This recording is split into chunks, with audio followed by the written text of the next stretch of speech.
Hi, I'm Nikki Olivares. My name's Ilan Olivares. I've been coming to Abundant 24 years, since I was 6 years old. I've been coming to Abundant since 2007. We've been together for 13 years. 6 years we've been married. We've been serving together for 8 years. We manage the website, the app, the live stream services.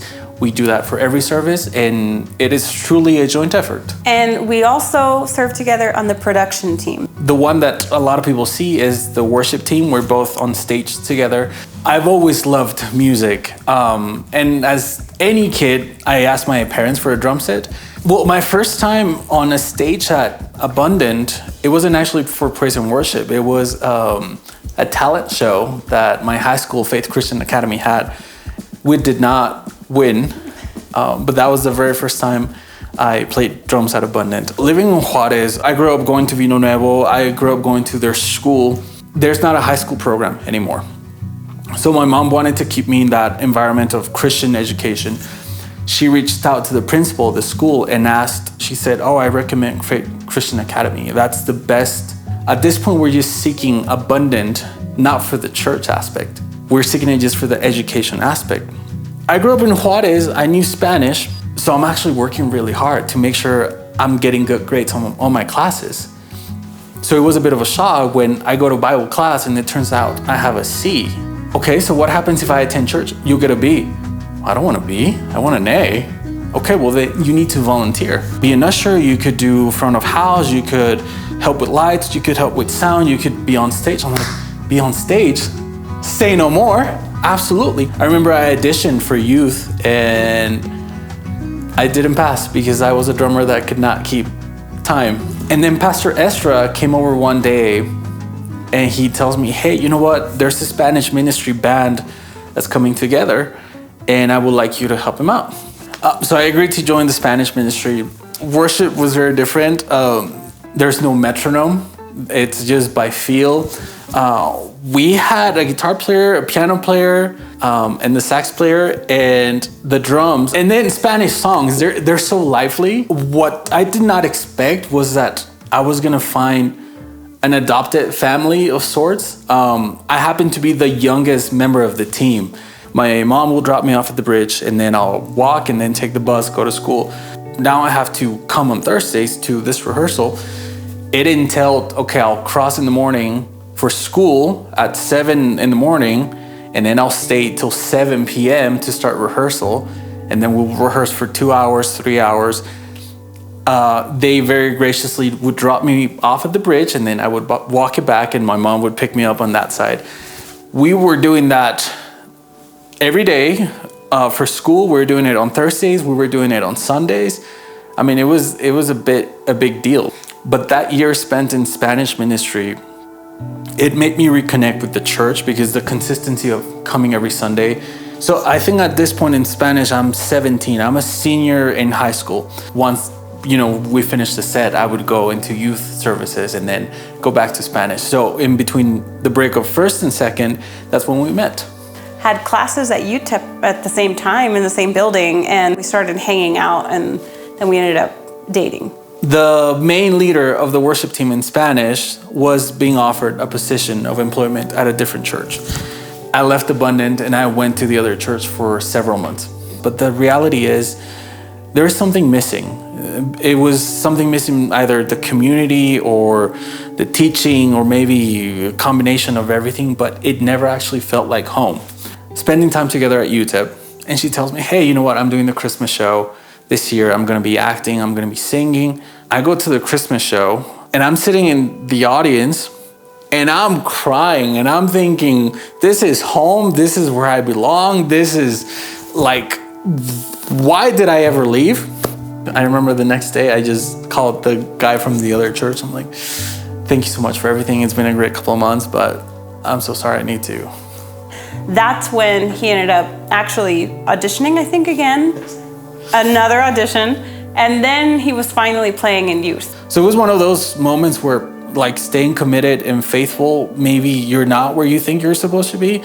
Like, God's still working on you and he's preparing you for the next season that's about to come. And launched 2012, they took us to Sanelli to do a clothing giveaway.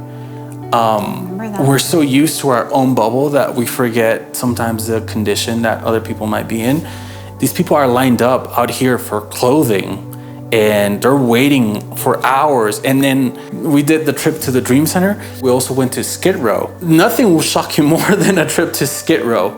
Like to see what God is doing in your life, the goodness of who He is. That's when I switched my mindset from serving out of obligation and commitment to actually serving because I wanted to worship the Lord for what He's done. You could be all over looking for answers, looking for peace, looking for comfort. Religion is not going to give you comfort. A relationship with God is going to give you comfort. Sometimes people think, oh, I know, I love God, and maybe if I just do this, maybe if I just do that, and it's not works-based, it's faith-based. And, faith, believing and speaking, just being part of this church, how can you not learn about faith and that what makes a difference is having a relationship with God? And I jumped into main service because I started interning at the video department at Abundant. I think end of 2012, they had an internship position available. Using those skills I learned there, I was able to actually apply for a NASA-funded graphic design position. Turned out that graphic design and web development were also very, very close to each other. So I managed after that to get another internship doing web development for a local agency. And then fast forward a couple of years, I've been doing that. Pastor Ezra comes over and he asked me, hey, you know a little bit of web, right? I'm like, yeah, I dabble. 2 weeks later, he's like, hey, we wanted to see if this is something you'd be interested in helping us with recurrently. I'm like, I would be honored. Like, thank you for the trust. That's a huge deal. One of the many meetings I was having with the leadership, talking about some things they wanted to add to the website. And Pastor Jared, just passing in front of the room we're in, he opens the door. He's like, hey, can you make an app? I'm like, let me look into it. And so that just planted the seed. So beginning 2019, we actually launched officially the Abundant Church app. And then fast forward, that's 2019. We launched the app. We get the news that we're going to be on lockdown. I get a call from Ken, who's the video director at the time. If you're available, please come help me record. Like, okay, what are we? I thought we were going to do like an announcement. We actually recorded a full worship set. We recorded the teaching with the pastors. And then over the course of 48 hours, we had to figure out a way to distribute that to everyone because church was closed.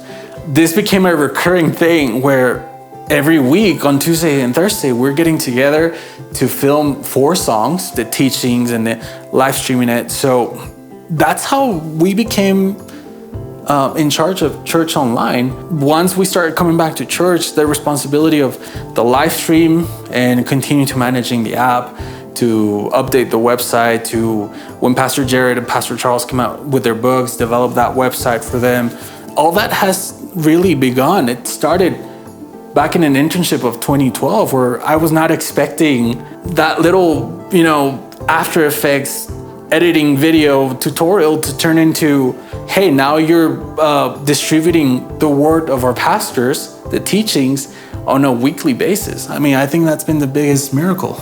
Being able to be a part of that, a part of helping others to learn what we've been so blessed to learn our entire lives here, it's just so meaningful, and it's not something that we ever take for granted. We feel very grateful to have this role and this position. Every Sunday live stream, every upload to the app, every link for someone to look at declarations and be able to, in the morning before their kids go to school, be able to join in and declare the word and submit a prayer request. I mean, you're talking about an impact that just has so many layers. Yeah. So we don't take it for granted for 1 second. And I love this church, and that's another reason why this is our home and why we give into the church, because we know how important all of it is, and just knowing what it can do for so many people. Things are not gonna be perhaps how you planned it, but stay consistent and keep sowing and the fruit will show. And so serving together on the worship team brought us together in a unified relationship with God because we were serving together, and it developed in our relationship prayer together and asking each other for prayer, and it built us in that regard. And I think that's another huge reason why we ended up getting married, because our relationship grew as our relationships with God grew, and we served together, and it was just a really amazing thing. And as a child of God, there's that obligation of, I'm actually doing as you would do. So how can I say, no, I'm not gonna give my time, no, I'm not gonna give my money? When in reality, the truth is, you're giving maybe X amount and God's gonna multiply it times 10. And I'm not just saying financially, I'm talking in joy and peace and health and in your relationship with your spouse, your kids. I mean, maybe my son's gonna start coming to church. Maybe my marriage is gonna be restored. I think that's where you have the certainty that what you're giving is not a loss. No. It's an investment, and it's gonna be returned to you in a way that you could not do it on your own. Build my house and I will build your house. We were blessed enough to be able to give into the backpack and shoe giveaway this year, one of the largest offerings that we've ever been able to give. And that hits really home to me, because I received shoes, I received backpacks, and to be able to give to make sure that more kids get that, it's amazing. But it goes beyond finances. It goes giving and serving, giving your time. It's so important when you know the impact that the church has had on you and the teachings of the pastors and how they've shaped your understanding of God. Why would you not give to make sure and to continue that legacy? We're all playing a part. People who gave to the shoe giveaway when I was 6 years old are playing a part in building a legacy. You don't know the impact that your giving is going to have. You don't know who it's going to impact. Why risk not having that impact and withholding? Be extremely generous with your time, with your finances, with your energy. I call Abundant my home because of the impact that it has had in every area of my life, from childhood to my marriage to my career. That's why Abundant's my home. Abundant is my home because this is where I'm actually taught how to pursue excellence and how to accomplish my purpose and not just sit idly or just be a passive attendee. Abundant is home because the practical teachings, I apply them immediately. Abundance my home because I've met the love of my life here. Abundance my home because this is where I get to serve in many capacities. And abundance my home because, honestly, because God put me here.